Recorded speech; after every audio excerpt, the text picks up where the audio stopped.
Welcome to Lock Picking Legend. And yes, you are watching Lock Picking Legend, and I've got a real lock picking legend on the show today. Marc Tobias. He's a member of ASIS, he's a member of ALOA, he's a member of SAVTA, IAIL, he's a member of the FBI InfraGard, a member of AAPP and APA, and he's a technical advisor to the AFTE, and he's a member of the Underwriters Laboratory Standards Technical Panel on Locks and Safes, in association with UK Bump Keys and Lockpick World. I give you Marc Tobias. Okay, Marc, lovely to finally talk to you. We've nearly crossed paths a few times. I think we were going to meet in London, and you got back to me and said, I'm in London. I was like, great, I'm in Cambodia. Yeah, that didn't work too well. But you're finally here, and an amazing time to be here because you've got a new book coming out, one of many books you've written. Marc is a real lockpicking legend. My channel is called Lockpicking Legend, as you know, but Marc is a lockpicking legend. And this book's title will give you, well, I'll let Marc explain. It's called Tobias on Locks and Insecurity Engineering. Why have you written this book, Marc? Well, because we've been working for the lock manufacturers around the world really for the past 25 years. And I've been longer than that for specific manufacturers. The problem is that their mechanical engineers know how to make locks work, but a lot of them don't know how to make them really secure. And they do not know all the techniques for bypass, and there's a lack of imagination which goes with engineers. And so I finally decided to write a book about my experiences. And as you know, I lecture at Cambridge University every year or two on security and locks.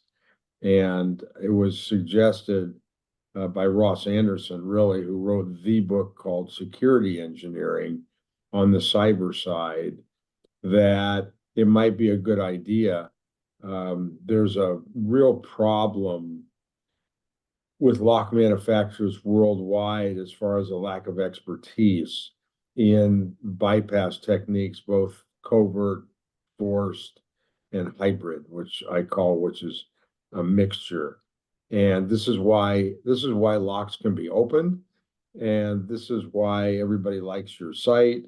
Legendary. And everybody's intrigued with locks because some of them are very high-tech puzzles that aren't supposed to be opened. Okay. That's the short answer. But I mean, it's quite the book, though. What's it running? 600 pages? It's more than 700. Wow. It took me 3 years to write it. I wrote it during COVID. As I tell everybody, it was my COVID sabbatical because I wasn't flying back and forth to Europe all the time. So my life wasn't disrupted. So I had time to sit home. And once I worked out an agreement with Wiley Publishers, which is a 250-year-old huge publishing outfit worldwide, it took me 6 months to work out the table of contents. It's a very complicated topic. Locks are very complex. My mom actually used to ask me, what's so difficult about sticking a key inside of a lock? And I used to laugh about it. I said, well, nothing's difficult about that, but making it secure and work properly is very difficult, as you know. And so once I laid out the contents of the book and the organization, I started writing, and I've got a library of hundreds of thousands of images. The book has got about 200 or so photographs and diagrams. So it's like my lock, safes, and security 25 years ago. Only it's not 1,400 pages. It's only 700 pages. Only 700. Only, and it's very, Chris, it's very detailed. And there's some repetition because it's a reference book. It's not a novel. But I tried to integrate a lot of case examples of what I call insecurity engineering. You know, when you design a lock and spend millions of dollars in R&D as a major manufacturer, and an 11-year-old girl can open it in 30 seconds, there's a problem. And that repeatedly happens. Some of our attacks have been very simple. You know, we run security labs, which is in connection with University of Pittsburgh School of Engineering. And, you know, some of our attacks are complicated, like Medeco, that you guys were selling for a long time. We still get orders for it 15 years later. It's amazing. Mark's referring there to opening 30 seconds. Is that the one? Right. Wrote with Tobias? Tobias Blues Manis. That's right. So you took the Medeco biaxial, which I think at the time was considered probably the most secure lock in the. Yeah. And I mean, I've read the book, and wow, it's in depth. You know, I think the words I would come away with would be rigor, thorough, in depth. But you know, I know the Medeco biaxial, I know the lock, but you found, was it 7 or 8 methods of non-destructive entry? Yeah, we figured, well, both forced and non-destructive. It took us 18 months from start to finish, and we never thought we could do it because Medeco, since 1970, has been the premier high security cylinder in America and really all over the world. They're everywhere. And it was a revolutionary design. There's a chapter in the book about it, in the new book, how we did it. But I would encourage all your viewers, customers, if they're interested, they should read the book because it's a step-by-step process how we really deconstructed the security of the Medeco lock from start to finish. And like I said, we never thought we could do it. And honestly, that's one of my rules in the new book. If you don't think you can open a lock, you probably won't be able to.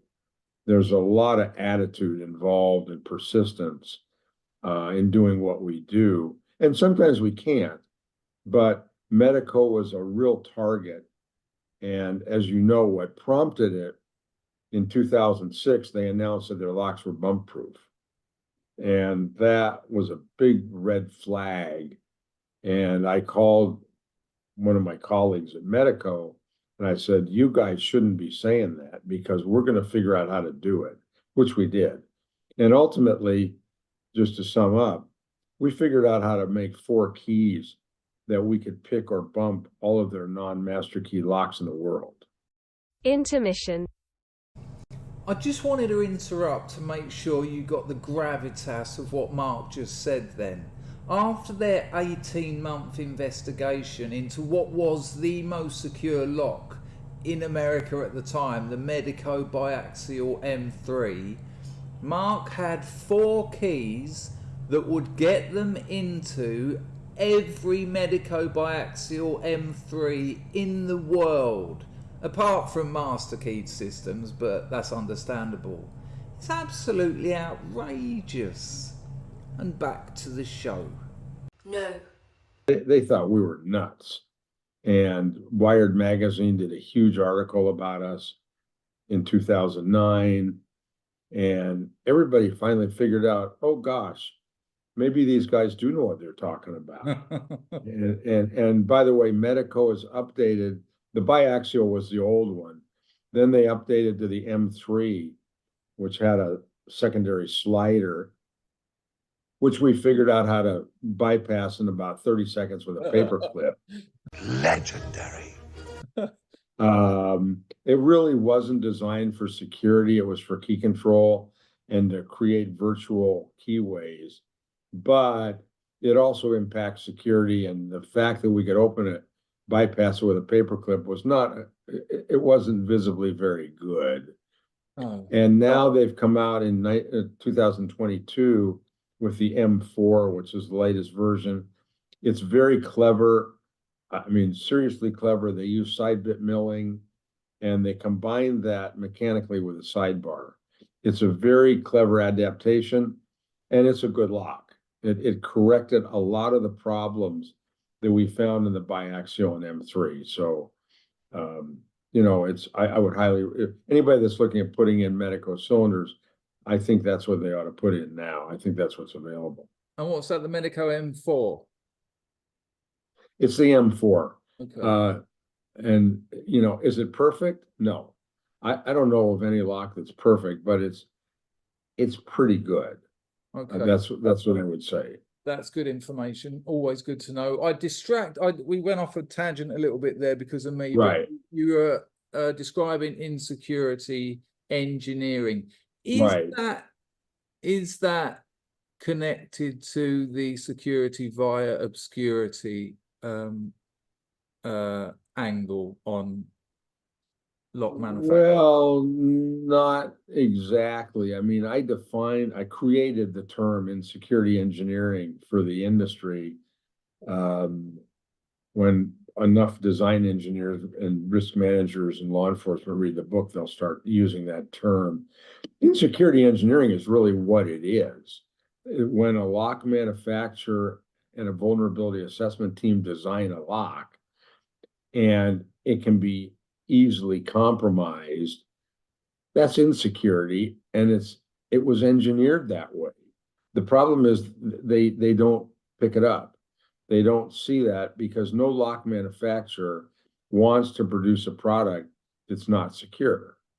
And so I just decided it's a great term to identify what's going on. The real problem in the industry, Chris, one, they've had a lot of budget cutbacks. A lot of engineers have retired, and the kids that they're hiring out of engineering school basically don't know anything. You know, they're good engineers, but they don't know how to really apply it in the lock manufacturing venue. And more importantly, they're losing their institutional memory in the lock companies. Wow. And unless you know what went wrong previously, going back a couple hundred years, you can't really design a secure mechanism. And now we're compounding it by adding electronics. And I've addressed that in the book also. And in the new book, Tobias on Locks and Insecurity Engineering, I noticed that you go back to the competitive lock picking in, I think, the turn of the end of the 1851. That's it, the Great Exhibition. Yeah, of course, with Alfred C. Hobbs. I should mention, there's going to be, I'm just sending the video uplinks today to Wiley. There's going to be about 100 videos that we've shot over the years of interviews, demonstrations that'll be on the Wiley website that goes with the book. So broken down by chapters so that the video is always better than reading. And so the readers can go and look at videos to understand more what I'm talking about. But I was going to tell you, years ago, I interviewed the great-great-grandson of Brahma. I'm sure you're familiar with Brahma. Yeah. On 124 Piccadilly in London, where he had his lock shop, where he had the famous lock in the window that Alfred C. Hobbs, the American locksmith, came in and broke it in 21 days and won a big reward. Yeah, can we just explain for people who don't know this? I think that was after because at the Great Exhibition in Crystal Palace, there's an essay actually on my website that was, you might know the fellow, I can't remember his name, but it's called Spectacles of Security.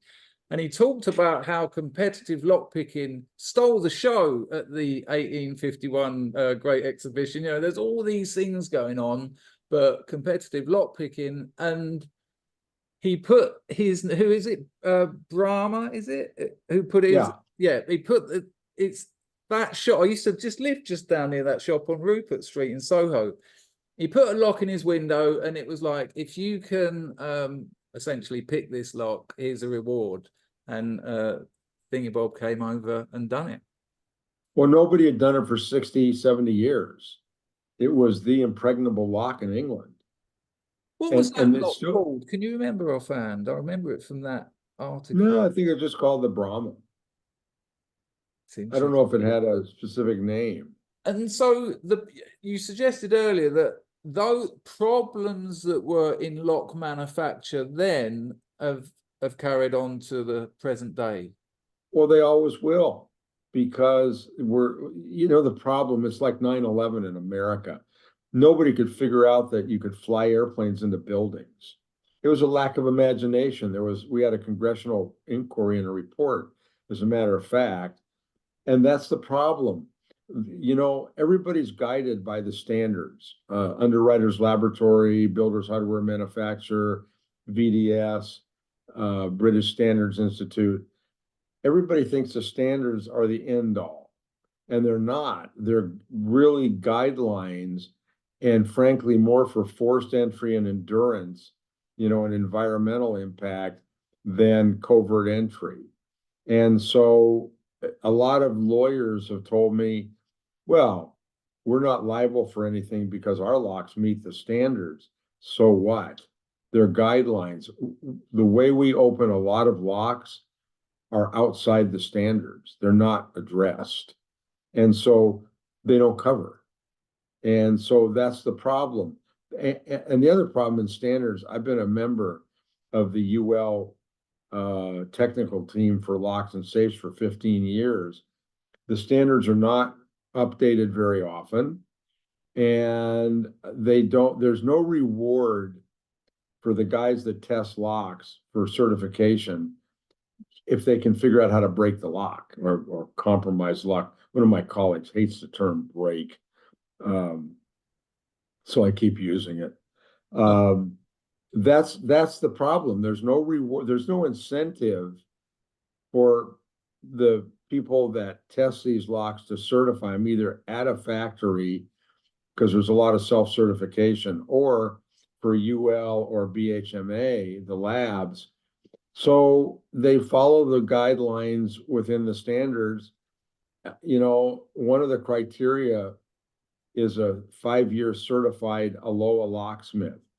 I know a lot of locksmiths that are not good at picking locks. I've met 15-year-old kids that are much better. Sure. So what does that prove? Hmm. At the end of the day, especially for commercial and high security facilities, if they don't have the means to run their own tests, they rely on standard certifications.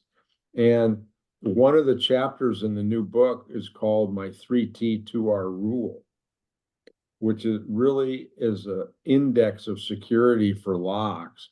And it sums up the 5 criteria to judge whether a lock is secure. It's time, tools, and training. How long does it take to open it? What kind of tools? What do you need to know? And then the repeatability and reliability of whatever you're doing. That's really what all the standards are about. And so I really spent a lot of time defining what that means, because it's really an index of how secure your locks or facilities are. For people who missed it in the intro, Marc stands at the crossroads of locks and law. And I noticed the new book's got a lot of the legal angle as well around manufacture and other things. Can you talk a little bit about that? Yeah, well, you forgot there's one more crossroad. It's insanity. Well, we all stand there in this game. And also, when Marc said he was a member of that organization, again, if you missed the introduction, if it matters and it's involved in locks, Marc is a member of it. So yeah, carry on. Yeah, so basically liability law, I traced it all the way back to the Roman Empire. Wow. Because everybody needs to understand what you're liable for, what you're not liable for. Aftermarket, do you recall a lock? Do you notify your customers of a defect? But all the cases go back to England. There was I think it's Winterbottom. They're all laid out in the book. There was a case where a carriage crashed, a mail carriage, and the driver was injured because the wheel fell off. And at that time, the carriage company who had the contract with the postal service in England, they were held not liable because then there was called a concept of privity of contract.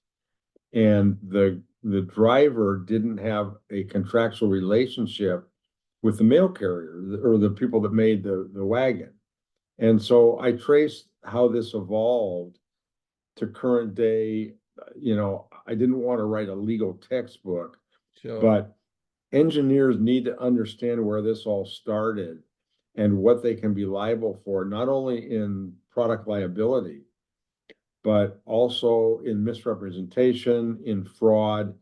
And there's a very detailed chapter on intellectual property involving patents. Yeah. Because the lock industry is all about patents.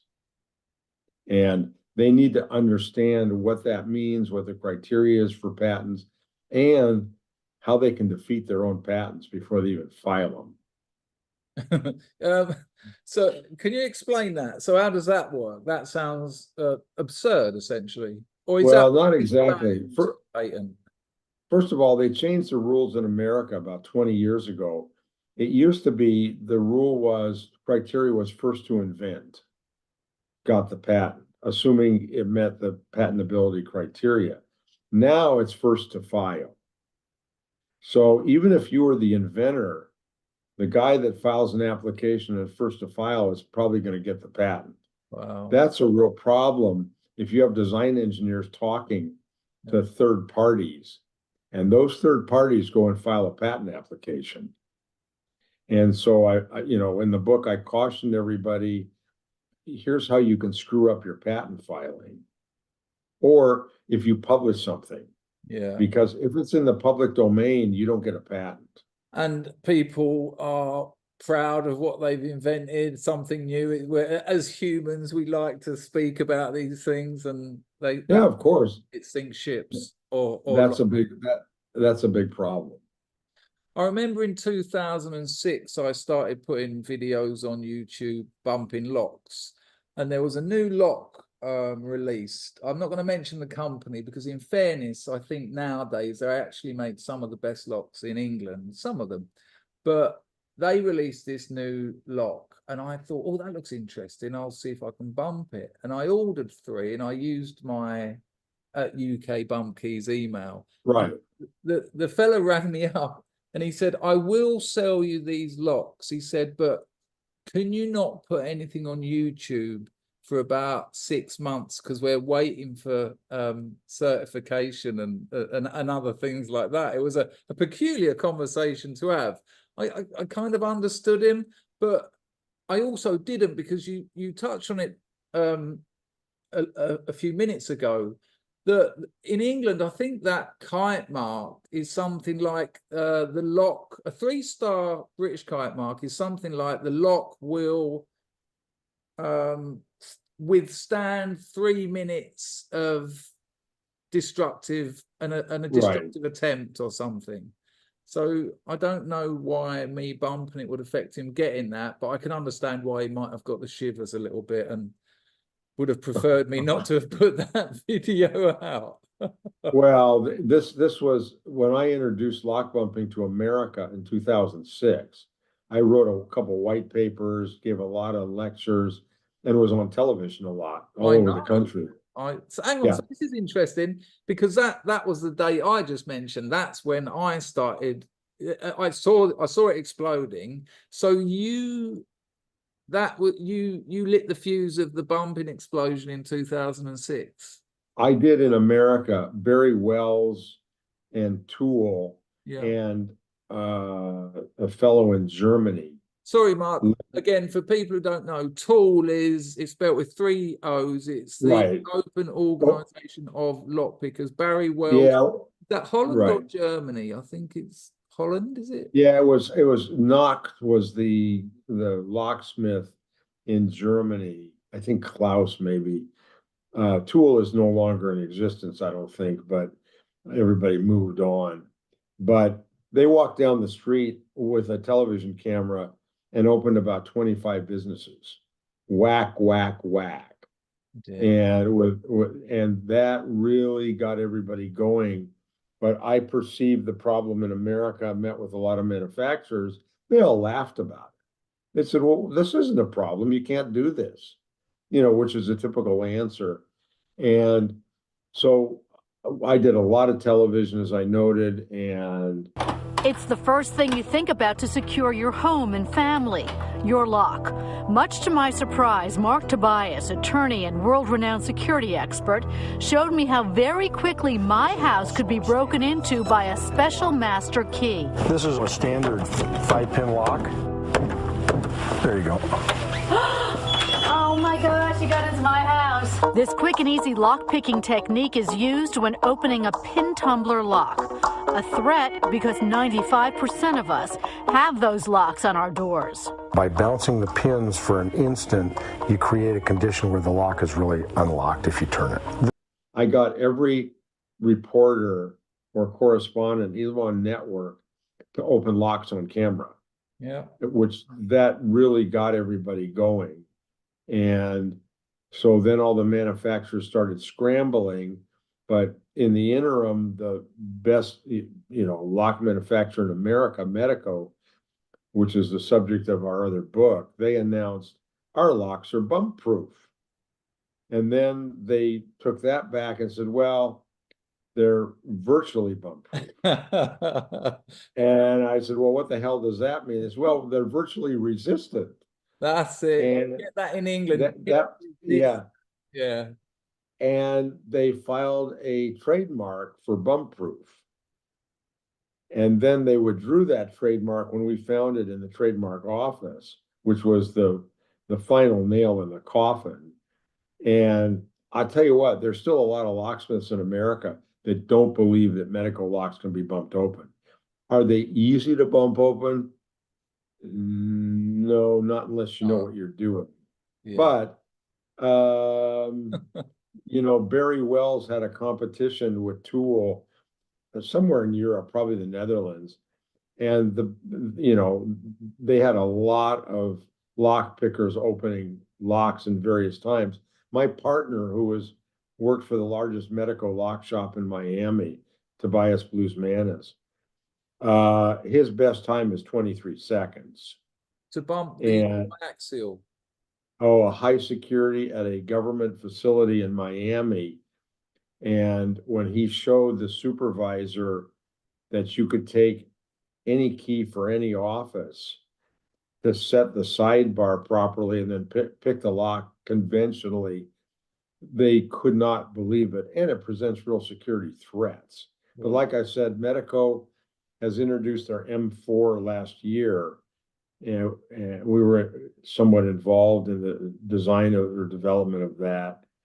And they did a really neat job. If you're familiar with side bit milling, which Bo Whedon in Sweden invented for Assa Abloy and for Schlage, they mixed side bit milling with their twisting pin or rotating pin.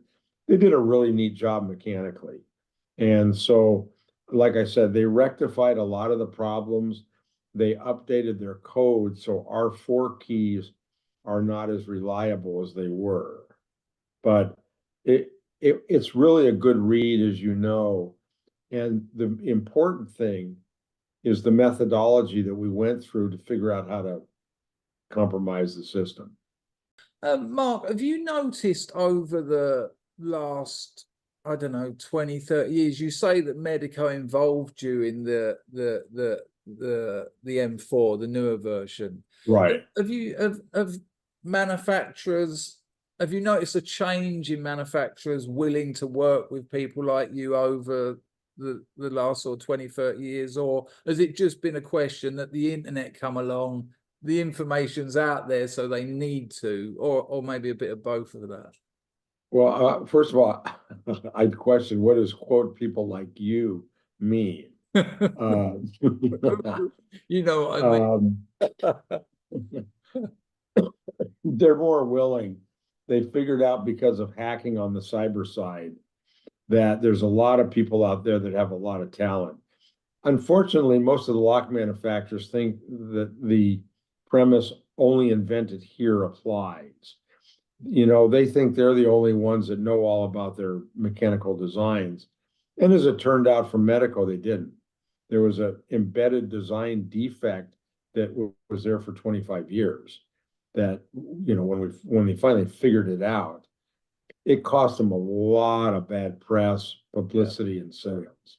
But the lock manufacturers have figured out, first of all, when we started lecturing at DEF CON, you know, which is the hacking group get together in Las Vegas every August, they went after me at our Locksmith Association, ALOA, for unethical conduct because they thought it was terrible that we were talking about opening locks. Hang on, when you say they went after you, you mean what, legally or just? Yeah, they filed an ethics complaint. Wow. And because the locksmiths thought this is absolutely outrageous, this is all secret, and it's unethical to be talking about any of this. Well, they filed their complaint, and as a lawyer, I told them, you know, you go ahead and file it. I'm going to go ahead and file a lawsuit against you guys for disparagement and some other torts. So they backed off, and now a lot of locksmiths go to DEF CON because they figured out there's a lot of great information there. The most popular venue at DEF CON is the Lockpicking Village. And that's where we met. Fiddler and Toby and I met little Jenna Lynn. She was 10 or 11 years old. We made a star out of her because she figured out how to bump open locks because she didn't have the strength in her hand to really whack them with the bump hammer. And, you know, we shot video and we showed it during our lecture that year at DEF CON. And that really set the news media going. I mean, every major television network and magazine covered it. I remember. And, I remember it all happening. Yeah. I Well, think they call it bad optics. I think the youth call it bad optics. Bad optics would be an understatement.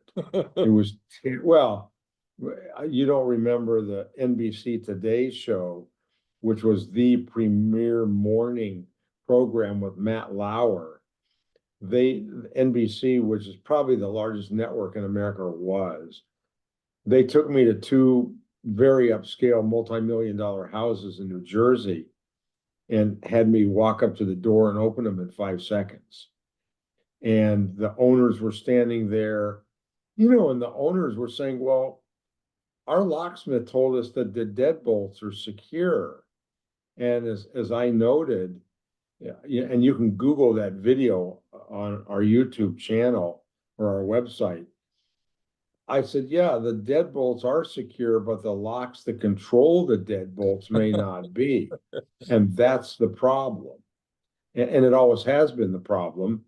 And, you know, I learned bumping in Copenhagen, Denmark, from the master locksmith there that has had a big shop. He's retired now, and he was president of Aloha, Hans Malsheda. He was the genius of Copenhagen, and he taught me lock bumping. And yeah, you know that there was the original patent for lock bumping was issued in England in 1925. That's right. Yeah, we can blame you guys for it. You know, everybody forgot about lock bumping. I mean, the vulnerability has been in pin tumbler locks since Yale invented them. It was not in the Egyptian pin tumbler lock 4,000 years ago, but it certainly was when Yale in 1860 figured out how to make them smaller and 2 pins per chamber. And so that vulnerability has always existed. And we can thank another Englishman, my friend Sir Isaac Newton, 350, 400 years ago, for developing his 3 laws of motion in physics. And that's why locks can be bumped open. Yeah, Newton's cradle. And so England's really responsible for this whole problem. Well, I'm quite proud of that. I must admit. Yeah, Was yeah. it you that exposed the Kaba Simplex affair? Was that your? That wasn't exactly me. I wrote about it in Forbes and it was in the New York Times. But I'm not sure who. I don't know if I was the first in the media to expose it. I know it was picked up a lot. That was in 2010. There was a lawsuit that was filed in 2010 against Kaba. I was actually on a ship in the middle of the ocean on my way to or from England, and one of our clients called me urgently and said, "What is this deal?" And so we had a conference call, and I said, "Well, the engineers at Kaba, it was actually ILCO at that time, they forgot about Mr. Magnetism." And that was the problem. They put a ferrous critical component in their push button locks, which there's millions of them. Even today, even at our university, we have them all over the university.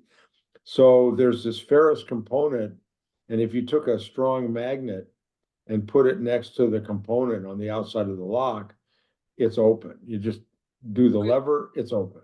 Yeah, so for people who don't know this, it's quite I think that what, $330 lock or something, push button. I don't know how, yeah, probably about that. An expensive lock. You'd expect to get some sense of security as a normal consumer, but get a rare earth magnet, put it on the right place. As Mark said, there's a ferrous component in it. It's magnetized. You'll pull it out of the way and it opens. But wasn't the lawsuit because they said they found a fix for it? I mean, I don't want to implicate myself. Well, first of all, they didn't tell anybody for quite a while. So they knew and just carried on selling them. I'll tell you what, one of my colleagues that we do a course and a disc set with 130 videos called DAME, Defense Against Methods of Entry. And we now have that online, lss-dame.com. This is how to open a lot of different locks and safes and whatever. Harry Shearer is the one that developed that program. And he's a LOA expert and has done a lot with the feds. He's former military and very, very, very bright in the industry. They knew about it 6 years before it went public. What? Because I'm sorry, just to confirm, before the vulnerability went public or the lock? No, before. Well, the lock was developed in 1965. Wow. That long, way before there were rare earth magnets, to be fair. Yeah. And about 1980, rare earth magnets were developed. But you don't have to have a rare earth magnet to do what we did. But the engineers never considered the issue. And the problem, as I pointed out in the book, just because the original patent was issued in 1965, in 2022, if you have the same problem, they're still liable because you're gauged by the current state of the law and security. Wow. And so about 6 years, the government figured out the vulnerability a long time before it went public. Well, they didn't want anybody to know about it because they needed to be able to get into locks. These locks are everywhere. Pharmacies, banks, government facilities, airports. And so they wanted access covertly. So they didn't tell anybody. So, finally, Kaba, which is the parent company to ILCO, they finally had to come out and they admitted and they put a fix in for free that they could upgrade, anybody could upgrade their locks and change the ferrous component. Multi-millions of installed Kaba Simplex, they offered a free upgrade. Yeah, somebody had to install, but it's an easy fix. And frankly, their original fix we didn't like. We were actually asked to become part of the class action lawsuit against Kaba, and we refused. and ultimately, just a minute. Ultimately, we ended up going to work for them. And because they realized that they had an insecurity engineering problem, There you and go. actually the former CTO of Kaba for 23 years, who we used to report to, he wrote the foreword for the new book. And in fairness, that I think is the best outcome. They made mistakes. We all make mistakes, but they went to the people who knew. And they said, "Let's get this sorted out." And well, listen, they had to. Okay, that's ruthless.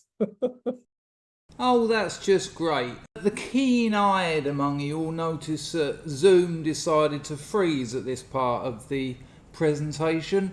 And I don't want to put words into Mark's mouth, but I will summarise what I got from it.